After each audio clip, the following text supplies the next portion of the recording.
Hi, my name's Ali Hewson. I'm from South Queensferry and I built a Hobbit house in my back garden.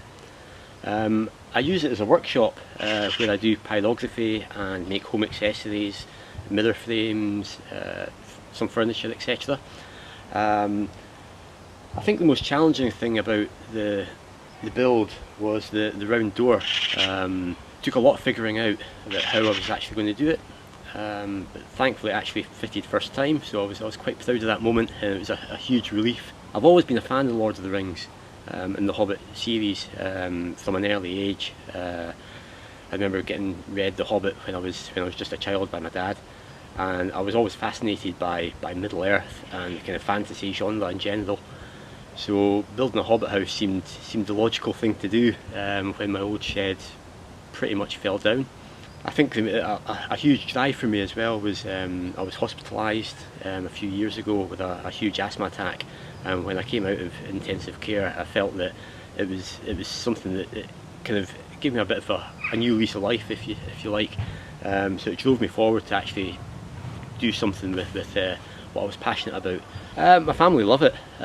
We've got quite a newborn grandchild in the family now, who's coming up for a year old actually, so she's a little young to appreciate it at the moment, but hopefully when she starts toddling about a bit more, we'll get her dressed up as an elf or a hobbit, you know. And the neighbours have been really supportive about it.